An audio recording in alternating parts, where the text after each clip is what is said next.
আজ মৌসুমের শীতলতম দিন, সর্বনিম্ন তাপমাত্রা 15.6 ডিগ্রি, আরো নামবে পারদ, এমনটাই পূর্বাভাস দিচ্ছে আবহাওয়া দপ্তর। দার্জিলিং এ 5 ডিগ্রির ঘরে নামলো তাপমাত্রা। আগামী 4 থেকে 5 দিন আবহাওয়া এমনই থাকবে বলে পূর্বাভাস দেওয়া হচ্ছে। আজ মৌসুমের শীতলতম দিন, সর্বনিম্ন তাপমাত্রা 15.6 ডিগ্রি সেলসিয়াস, তাপমাত্রার পারদ আরো দ্রুত নামবে, আবহাওয়া দপ্তরের পূর্বাভাস। কথা বলবো, অরিত্রিক ভট্টাচার্য রয়েছেন আমাদের সঙ্গে টেলিফোন লাইনে। অরিত্রিক, কি জানাচ্ছে আবহাওয়া দপ্তর? আগামী কয়েকদিন কেমন থাকবে আমাদের আবহাওয়া? দেখো, এইরকমই থাকবে এবং আর কিছুটা তাপমাত্রা নামতে পারে এমন একটা সম্ভাবনা তৈরি হয়েছে। আমরা জানি যে সপ্তাহের শেষের দিক থেকে, গত সপ্তাহের শেষের দিক থেকে যে জোড়া ঘূর্ণিঝড়ের প্রভাবে তাপমাত্রা বেশ কিছুটা বেড়েছিল এবং দ্বিতীয় যখন থেকে তার শক্তি ক্ষীণ হয়েছে, তারপর থেকেই কিন্তু তাপমাত্রা নামার এই যে পদ্ধতি সেটা কিন্তু চালু হয়েছে। বলে রাখা দরকার যে গত মঙ্গলবার পর্যন্ত সর্বনিম্ন তাপমাত্রা কলকাতায় 20 ঘরে ছিল। কালকেই সেটা 1.17 নেমে আসে এবং আজকে 15.6, যেটা স্বাভাবিকের থেকে 1 ডিগ্রি কম, অর্থাৎ মৌসুমের শীতলতম দিন। কারণ এর আগে আমরা 16 ডিগ্রি ঘরে তাপমাত্রা দেখেছি নভেম্বরের দ্বিতীয় সপ্তাহে, এবং তারপরে এসে এখন 15 ডিগ্রি ঘরে তাপমাত্রা রইল। এই তাপমাত্রা সামান্য নামতে পারে আরো 3-4 দিনে, তবে প্রচুর যে নামবে এমনটা নয়। মোটামুটি 15 ঘরের আশেপাশেই কলকাতার সর্বনিম্ন তাপমাত্রা থাকবে এবং জেলার দিকে আমরা দেখছি, বিশেষ করে পশ্চিমের জেলাগুলোতে সেখানে 11 কাছাকাছি তাপমাত্রা পৌঁছেছে, 11 ঘরে পৌঁছেছে এবং সেই পরিস্থিতি বজায় থাকবে। এই মুহূর্তে কোনো রকম সিস্টেম না থাকায় উত্তর পশ্চিমের যে হাওয়া দক্ষিণবঙ্গ বা উত্তরবঙ্গের জন্য, তাকে শীতল করার জন্য দায়ী সেই পরিবেশকে, সেই হাওয়া কিন্তু একেবারেই অবাধভাবে প্রবেশ করছে। তার জেরেই দ্রুত তাপমাত্রা নেমেছে এবং এই পরিস্থিতি এই সপ্তাহান্ত অন্তত বজায় থাকবে, এমনটাই মনে করছে আলিপুর আবহাওয়া দপ্তর। এসআইআর আবহে এবার একেবারে সুখবর উত্তর 24 পরগনার হাবড়ায়। 26 বছর আগে ছেলে হারিয়ে গিয়েছিল, আর এসআইআর এর সুবাদে সেই ছেলেকে এবার খুঁজে পেলেন বৃদ্ধ দম্পতি। মুখে হাসি ফুটেছে হাবড়ার বাসিন্দা প্রশান্ত দত্ত এবং তার স্ত্রী শান্তনা দত্ত। 26 বছর আগে ছেলে হারিয়ে গিয়েছিল এবং তাকে এবার এসআইআর করার সুবাদেই কিন্তু বৃদ্ধ দম্পতি তারা খুঁজে পেলেন। বাবা মায়ের মুখে হাসি ফুটেছে। 1999 সালে ছেলে ব্যবসায়িক ক্ষতির কারণে বাড়ি ছেড়ে চলে গিয়েছিল, তারপরে আর তার সঙ্গে যোগাযোগ করা যায়নি। এসআইআর শুরু হওয়ার পরেই প্রশান্ত বাবু তার নিজের এবং স্ত্রী ও ছেলের ফর্ম পূরণ করেন এবং স্থানীয় বিএলওর কাছে তিনি জমা দেন। ভোটার কার্ড ম্যাপিং করতে গিয়ে জানা যায় তরুণের অস্তিত্ব। হাবড়া 259 পার্টের বিএলও তিনি দেখেন তরুণ দত্তর নাম পশ্চিম মেদিনীপুরের পিংলা থানা এলাকায় রয়েছে, যেখানে খোঁজ খবর নিয়ে জানা যায় যে তিনি ওখানকারই ভোটার। এরপর পরিবারের সদস্যদের সঙ্গে তরুণের যোগাযোগ হয়। 26 বছর পর অবশেষে সন্তানের খোঁজ পেলেন বৃদ্ধ মা বাবা।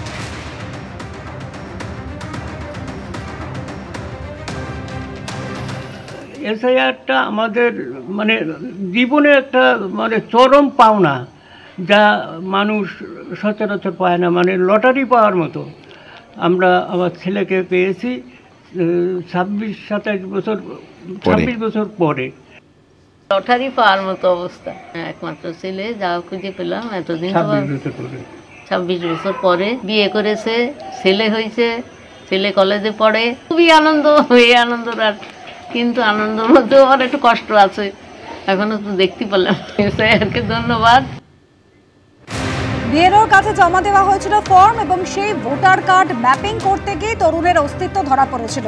সমীরণ পাল আমাদের প্রতিনিধি সরাসরি রয়েছেন আমাদের সঙ্গে। সমীরণ, 1999 সালে বাড়ি ছেড়েছিলেন, তারপর দীর্ঘদিন ধরে পশ্চিম মেদিনীপুরের পিংলা থানা এলাকাতেই তিনি ছিলেন এবং এসআইআর এর শুরু হতেই তার খোঁজ মিলল। তাহলে এসআইআর এই পরিবারকে মিলিয়ে দিল। একেবারে এসআইআর এই পরিবারকে, অর্থাৎ হারিয়ে যাওয়া সন্তানের সঙ্গে একাকী নিঃসঙ্গ বৃদ্ধ দম্পতির যে সংযোগ স্থাপন, সেই সংযোগ স্থাপন প্রক্রিয়া সম্পন্ন হয়েছে। কারণ 259 নম্বরের বিএলও এবং তপন দত্ত নিজেরা জানাচ্ছেন যে ম্যাপিং করতে গিয়ে এই তরুণ দত্তের হদিশ পান এবং তরুণ দত্ত 1999 সালে ধানের ব্যবসায় লক্ষাধিক টাকা ক্ষতি হয়েছিল এবং সেই কারণে পাওনাদারদের কাছ থেকে টাকা দিতে পারছিলেন না এবং সেই লজ্জায় তিনি বাড়ি ছেড়েছিলেন। তারপর এতগুলো বছর চলে গেছে এবং এই নিঃসঙ্গ বৃদ্ধ দম্পতি একমাত্র ছেলের পথ চেয়েছিলেন। এই বিএলও তিনি সংশ্লিষ্ট বিএলওর সঙ্গে যোগাযোগ করেন, তারপরে ওই তরুণ দত্তের ফোন নাম্বার জোগাড় করা হয়। এরপর আচমকাই তাদের যিনি নাতি, তিনি ফোন করেন ওই বৃদ্ধ দম্পতিকে এত বছর পরে তিনি নতুন জীবন শুরু করেছেন। তরুণ দত্ত বিবাহ সম্পন্ন করেছেন এবং তার ছেলে এই মুহূর্তে কলেজে পড়েন, পশ্চিম মেদিনীপুরের পিংলায় বসবাস করেন।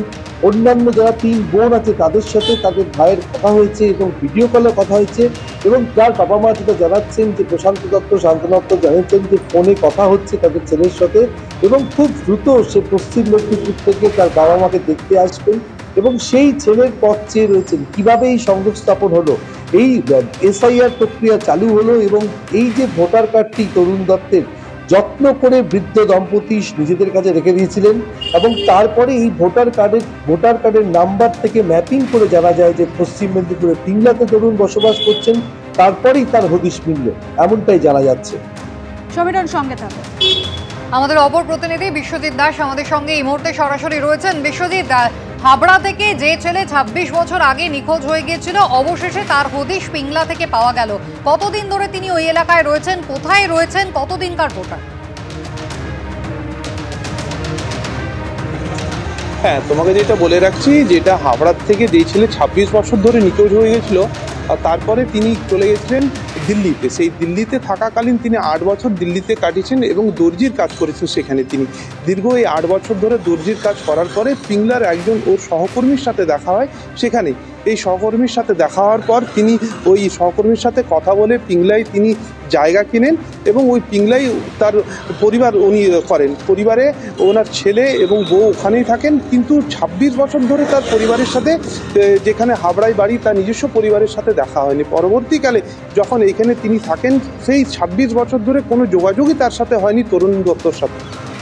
যখন তরুণ দত্তর এই এসআইআর ফর্ম ফিল আপ নিয়ে যোগাযোগ করা হয়, তখন Tarun Dutta SIR form fill up করতে পারেন না এবং সেখানকার বিএলও এবং হাবড়া বিএলওর সাথে কথা হয়। এই কথা বলার পরেই তরুণ দত্ত পরিবারের সঙ্গে যোগাযোগ করতে পারে প্রায় 26 বছর পর।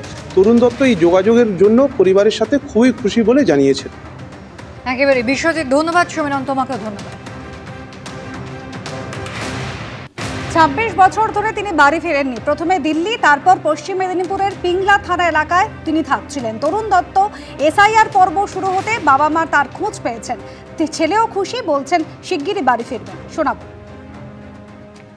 ওই ঋণগ্রস্ত হয়ে পড়ি, সেই কারণে বাবা বকাবকি করে, যার জন্য চলে যাই। এসআইআরের জন্য এবার 2002-এ আমার ওখানে নাম ছিল, সেটা আবার বাবা তুলতে গেছিল। তখন বিএলও বলে যে এটাই হবে না। বিএলও বাবা সাহেব ঠিকানা দিয়ে দেয়। বাবার সঙ্গে কথা হয়েছে, যাব বলছি। এবিপি আনন্দ, এগিয়ে থাকে, এগিয়ে রাখে।